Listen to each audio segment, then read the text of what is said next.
இன்னும் கொஞ்ச நேரத்தில் இந்த வீட்டுக்குள்ளே பயங்கரமான ஒரு எமோஷ்னல் மூமெண்ட் வந்து நடக்க போகுது. அதுதான் கானா வினோத் அவர்கள் பணப்பெட்டி எடுக்கக்கூடிய அந்த சம்பவம்.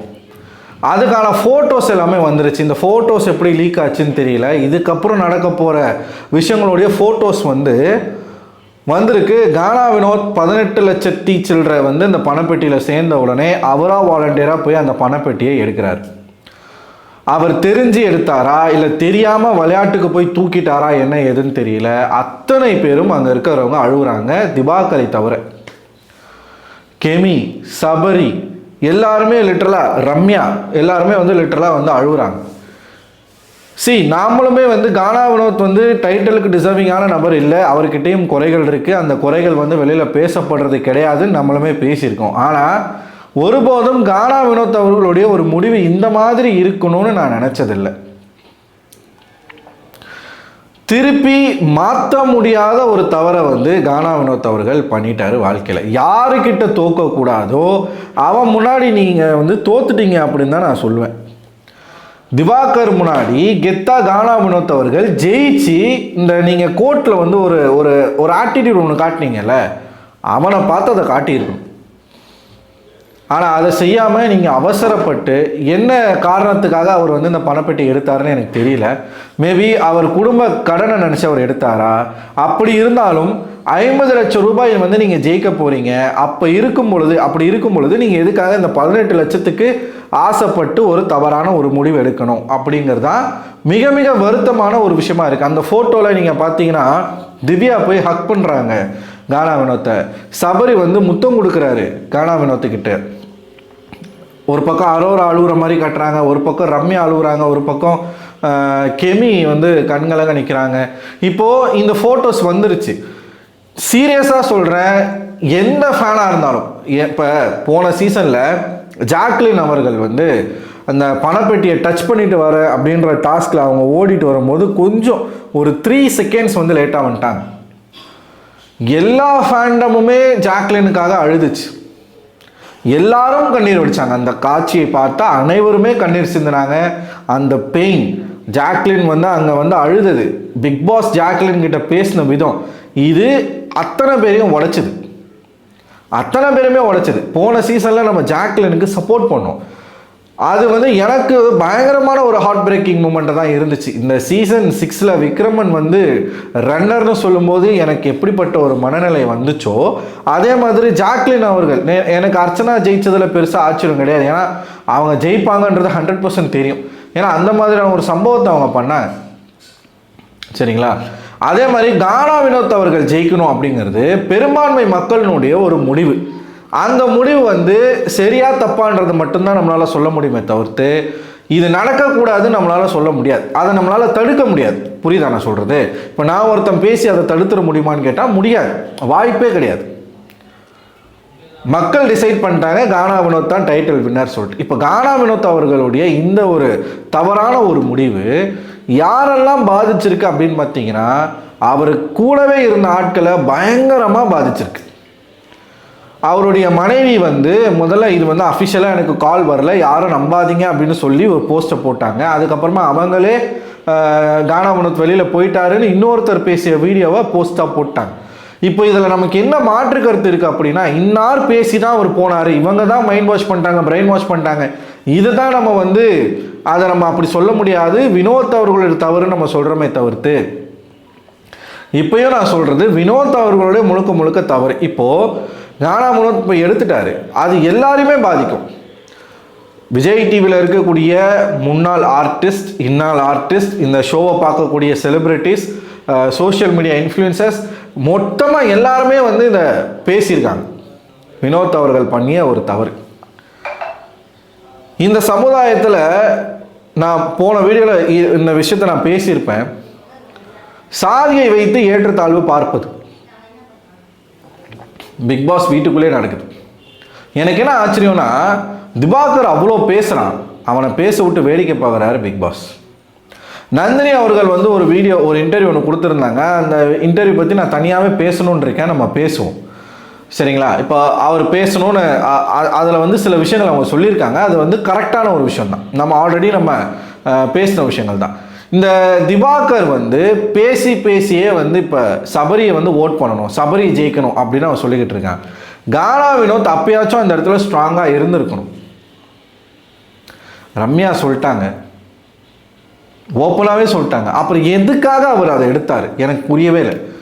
இத்தனைக்கும் கானா வினோத் அவர்களோட சப்போர்ட்டர் நான் கிடையாது, ஆனால் எனக்கே அது வந்து ஒரு பெயினாக தான் இருக்குது. இவன் முன்னாடி நீங்கள் வந்து விட்டு கொடுத்துட்டீங்களே அப்படின்ற மாதிரி எனக்கு தோணுது. அப்போ கானா வினோத் அவர்களை ஆதரித்த மக்களுக்கு எப்படி இருக்கும்? அவருக்காக போஸ்டர் ஒட்டி, அவருக்காக பேனர் அடித்து, அவருக்காக ஸ்டிக்கர் ஒட்டி உட்காந்து சோஷியல் மீடியாவில் அவ்வளோ மீம்ஸ், அவ்வளோ வீடியோஸ், அவ்வளோ விஷயங்களை பண்ணி எவ்வளோ பேர் தெரியுமா?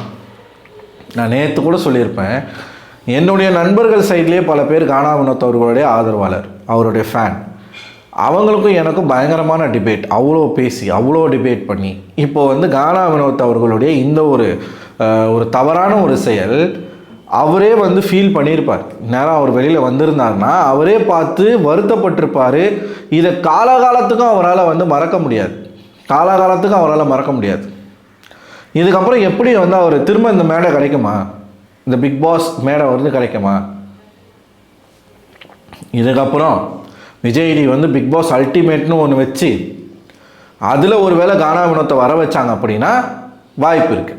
அதுவும் பணப்பெட்டி எடுத்துகிட்டு போன ஒருத்தருக்கு அந்த வாய்ப்பு கிடைக்குமா அப்படிங்கிறது நமக்கு தெரியல. சரி, அந்த வீட்டில் எல்லாருமே பணப்பெட்டி எடுக்கிறத பற்றின டிஸ்கஷன் பண்ணுறாங்க. சபரி வந்து 1 கோடி வச்சா கூட நான் எடுக்க மாட்டேன்னு சொல்கிறான். ஒன்றுமே இல்லாத சபரியை அவ்வளோ கான்ஃபிடெண்ட்டாக இருக்கும்போது வினோத்துக்கு என்னங்க ஆச்சு? அவர் தனியாக இருக்கார், லோன்லியாக இருக்கார். இதெல்லாம் நம்ம இங்கேருந்து பேசலாம். ஆனால் இந்த கேம் ஷோவில் ஆரம்பத்தில் இருந்தே வினோத் அவர்களுக்கு ஒரு பிடிப்பு இல்லை, ஒரு கிளாரிட்டி இல்லை, ஒரு டாஸ்கில் வந்து ஒரு தெளிவு கிடையாது.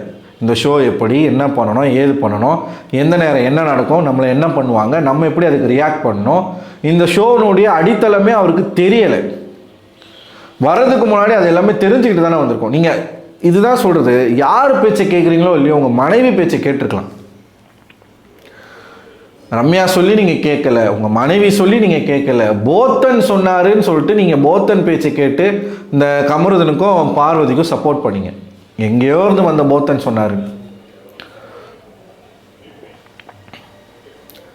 சீரியஸாகவே இது வந்து நம்மளால் அக்செப்ட் பண்ணிக்க முடியாத ஒரு விஷயமாக தான் இருக்குது.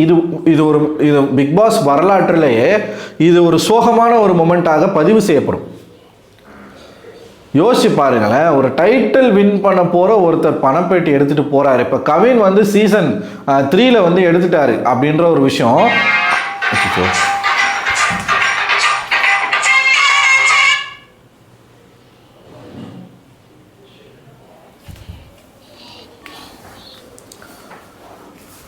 சீசன் 3 வந்து கவின் அவர்கள் பணப்பெட்டி எடுத்துகிட்டு போயிட்டாரு. ஒருவேளை சீசன் 3 கவின் அவர்கள் இருந்திருந்தா அவர் ஜெயிச்சிருக்கலாம். அவர் எடுத்துகிட்டு போனதுனால முகேன்ராவ் அவர்கள் வந்து ஜெயிச்சிட்டாரு. முகேன்ராவ் வந்து டைட்டிலுக்கு டிசர்விங்கான நபரான்னு கேட்டிங்கன்னா என்னை பொறுத்த வரைக்கும் கிடையாது. ஆனால் கவின் அவர்கள் ஜெயிக்க போகிறாரு அப்படிங்கிறது யாருக்கும் தெரியாது, ஜெயிச்சிருக்கலாம் அப்படிங்கிறது யாருக்கும் தெரியாது. ஏன்னா அந்த அளவுக்கு அவருக்கான ஆதரவு இல்லை. ஒரு நார்மலான ஒரு கண்டஸ்டண்ட்டாக தான் இருந்தாப்புல அவர் அந்த சமயத்தில். மேபி லாங் லாஸ்டிங்காக அவர் இருந்து கொஞ்சம் டைம் அவர் எடுத்திருந்தாருன்னா கவின் அவர்கள் வந்து வின் பண்ணியிருக்கலாம். ஆனால் கானா வினோத்துக்கு இந்த தர்பீஸ் வந்து எவிக்ட் ஆன பிறகு, தர்பீஸ் இந்த வீட்டுக்குள்ளே வந்து கானா வினோத்துக்கும் தர்பீஸுக்கும் ஒரு பிரச்சனை வந்து இவனுக்காகவே இவர் ஜெயிக்கணும் அப்படின்னு மக்கள் முடிவெடுத்து கானா வினோத்துக்கு போட்ட ஓட்டு வந்து கொஞ்சம் நெஞ்ச ஓட்டு கிடையாது. ஒரு 7வது வாரமே ஃபிக்ஸ் ஆயிடுச்சு கானா வினோத்துக்களை தான் இந்த சீசன் அப்படின்னு சொல்லி. முதல் 2-3 வாரங்கள் இருக்கிற இடமே தெரியாமல் இருந்தாப்புல கானா வினோத். 7வது வாரத்துக்கு பிறகு இவர் தாண்டா டைட்டில் அப்படின்னு சொல்லி அன்னைக்கே ஃபிக்ஸ் பண்ணிட்டாங்க. வந்தவங்கலேருந்து போனவங்க வரைக்கும் எல்லாருமே சொல்லிட்டாங்க. புரியுதுங்களா? அன்னையில இருந்து மக்கள் கனவோடு காத்துக்கிட்டு இருந்தாங்க, இந்த மனுஷங்கையில் அந்த கப்பை கொடுக்கணும். அவர் சார்ந்த அந்த கானா பாடகர்கள் அவங்களுடைய உழைப்பு எவ்வளோ இருக்குது, பிஆர் இருக்குது இல்லை, இது இப்போ இங்கே தேவையான டிபேட் கிடையாது. நம்ம எல்லா வீடியோலும் சொல்கிறது, எல்லாருக்கும் பிஆர் இருக்குது. பிஆர் இல்லாமல் எந்த கண்டஸ்டண்ட்டும் அந்த வீட்டுக்குள்ளே போக முடியாது. எல்லாருக்கும் இருக்குது. அவங்களுடைய ப்ரொஃபைலுக்கு ஏற்ப அவர்களுக்கு பிஆர் வந்து வைக்கப்படும். சரிங்களா? சேனல் சைட்லேருந்து அதை பூஸ்ட் பண்ணுவாங்க. ஓகேவா? இப்போ நான் நாளைக்கு போகிறனாலே எனக்கு பிஆர் வந்து வைப்பாங்க, வச்சு தான் ஆகணும். ஆப்ஷனே இல்லாமல் தான் இருக்குது. இப்போ அந்த மாதிரி மாறி போச்சு. இந்த பிக் பாஸ் களம் வந்து மாறி போச்சு. நேச்சுரலாக மக்கள் மத்தியில் போய் வந்து சேருவது என்பது ஒரு 5வது சீசனுக்கு அப்புறம் இல்லை, அது மாறிடுச்சு. அந்த ரியாலிட்டியை நம்ம புரிஞ்சுக்கணும். இன்னமும் பிஆர்னு ஒருத்தரை தாக்கிட்டே இருக்கிறது வந்து நல்லது கிடையாது. பிஆர்ன்றது எல்லாருக்குமே இருக்குது. அதை தாண்டி வினோத் அவர்கள் ஜெயிக்கணும்னு சொல்லிட்டு ஒரு சமுதாயமே காத்துட்டு இருந்துச்சு. ஒரு சமுதாயத்தின் வழி அது வந்து அப்படி தான் நம்ம சொல்லணும். ஒரு சமுதாயத்தின் வழி, நம்ம ஜெயிக்கக்கூடாது, நம்ம வெளியில் வரக்கூடாது, நம்ம மேலே போகக்கூடாதுன்னு வந்து ஒரு ஒரு ஒரு குறிப்பிட்ட ஒரு சமுதாயத்தை வந்து அடக்கி வச்சுக்கிட்டு இருக்கக்கூடிய இந்த ஆதிக்க சமுதாயத்திற்கு முன்னாடி நம்ம இடத்துல இருந்து வடசென்னையிலேருந்து ஒருத்தர் வந்து இந்த டைட்டிலை வின் பண்ணியிருக்காரு அப்படிங்கிற ஒரு வரலாறு படைக்கணும் அப்படின்னு எல்லாரும் நினச்சிக்கிட்டு இருக்கும் பொழுது அவசர புத்தியின் காரணமாக, நம்மளுடைய ஒரு முட்டாள்தனத்தின் காரணமாக இன்றைக்கி அவ்வளோ பெரிய வாய்ப்பை நம்ம இழந்திருக்கோம். இது வந்து எவ்வளோ பெயின்ஃபுல்லாக இருக்கும். அந்த ஒவ்வொரு நாளும் அவருக்கு ஓட்டு போட்டு நீங்கள் வித்தியாசத்தை பாருங்கள், அன்அஃபிஷியல் எடுத்து பாருங்கள், திவ்யாவுக்கும் வினோத்துக்கும் இருக்கிற டிஃப்ரென்ஸை பாருங்கள். திவ்யாவுக்கு சப்போர்ட் பண்ணுற எனக்கே இது இவ்வளோ பெயின்ஃபுல்லாக இருக்குது அப்படின்னா, அப்போ கானா வினோத் அவர்களை சப்போர்ட் செய்த ஆட்களுக்கு எவ்வளவு பெயின்ஃபுல்லாக இருக்கும். இன்றைக்கி அவர் அந்த பெட்டியை எடுத்துகிட்டு அந்த எமோஷ்னல் மூமெண்ட் அங்கே நடக்கும்போது பிக் பாஸ் அவர்கிட்ட பேசும் பொழுது அங்கே இருக்கக்கூடிய கண்டஸ்டன்ஸ் வந்து ஒவ்வொருத்தரும் வந்து துடிக்கிறாங்க. அந்த ஒரு விஷயத்தை அமித் அவர்கள் மேபி போயிருந்தால் இது நடந்திருக்காது, நான் வந்து சொல்கிறேன். ஆனால் இது வந்து கானா வினோத் பெட்டி எடுக்கணும்னு சொல்லி சேனல் போட்ட ஸ்கெட்சு இப்படிலாம் நம்மளால் இதை பார்க்க முடியாது. சேனல் வந்து அவன் அப்படி தான் குழப்புவான், நம்மளை என்னென்னமோ ட்ரிக் பண்ணுவாங்க. எல்லாத்தையும் கடந்து தாங்க நம்ம வந்து நிற்கணும். அந்த செல்ஃப் கண்ட்ரோல் நம்ம கையில் தான் இருக்குது. அடுத்தவன் பேச்சு கேட்குறது, அதை கேட்டு இன்ஃப்ளூயன்ஸ் ஆகிறது. இப்போது நீங்கள் ரெகுலேட் பண்ணுவீங்கல்ல, இப்போ மேபி கானா வினோத் இருந்திருந்தா அவருக்கு விழக்கூடிய ஓட்டை தாண்டி சேனல்னால் வந்து அந்த டிசிஷனை மாற்ற முடியுமான்னு கேட்டால் முடியாது, பண்ண மாட்டாங்க. இது எனக்கு எப்படி சொல்கிறதுன்னு தெரில. ஆனால் இது லைவில் இன்னும் கொஞ்சம் நேரத்தில் நடக்க போகுது அப்படின்னும் போது எனக்கே ஒரு மாதிரி பதட்டமாக இருக்குது. அந்த ஃபோட்டோஸ் பார்த்தாலே ரொம்ப பெயின்ஃபுல்லாக இருக்குது. அந்த ஃபோட்டோஸ்லாம் பார்த்தாலே அவர் நிற்கிறதும், அவர் அழுகிறதும், கீழே உக்காந்துக்கிட்டு அவர் அழுகிறதும், தப்பு பண்ணிட்டோமேனு அவர் ஃபீல் பண்ணுறாரா என்னன்னு தெரியல. பணப்பெட்டி இப்படி எடுத்துகிட்டு சிரிக்கிறாரு. எல்லாரும் ஒரு மாதிரி ஆச்சரியமாக பார்க்குறாங்க, அதிர்ச்சியாக பார்க்குறாங்க. இவர் யார்கிட்டையுமே சொல்லாமல் போய் எடுத்துருக்கிறார் போல் தெரியல, நமக்கு லைவில் பார்க்கும்போது தான் தெரியும். ஸோ பொறுத்திருந்து பார்ப்போம் என்ன நடக்குதுன்னு பார்ப்போம்.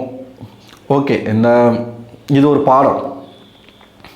இவரை போன்ற இதற்கு பின்னால் வரக்கூடிய கண்டஸ்டன்ஸ்க்கு இது ஒரு பாடமாக இருக்கட்டும். யாரும் இந்த தவறை தயவுசெய்து பண்ணிடாதீங்க. என்ன சொல்கிறதுன்னு தெரில. ஸோ நீங்கள் என்ன நினைக்கிறீங்க? உங்களுடைய கருத்துக்களை மறக்காமல் கமெண்ட் பாக்ஸில் கமெண்ட் பண்ணுங்கள்.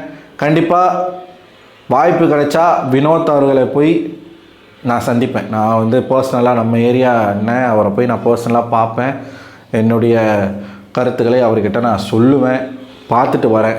முடிஞ்சால் அந்த ஃபோட்டோஸ் வந்து நான் பார்த்தேன் அப்படின்னா நம்ம சேனலில் நான் வந்து அதை ஷேர் பண்ணுறேன். நான் ட்ரை பண்ணுவேன் கண்டிப்பாக பார்க்குறதுக்கு. பார்ப்போம். ஸோ என்ன நடக்குதுன்றதை பார்ப்போம். நீங்கள் என்ன நினைக்கிறீங்க? உங்களோட கருத்துக்களை மறக்காமல் கமெண்ட் பாக்ஸில் கமெண்ட் பண்ணுங்கள். அடுத்த ஒரு வீடியோவில் உங்களை சந்திக்கிறேன். அதுவரை உங்களிடமிருந்து விடைபெறுவது நான் அரவிந்தன்.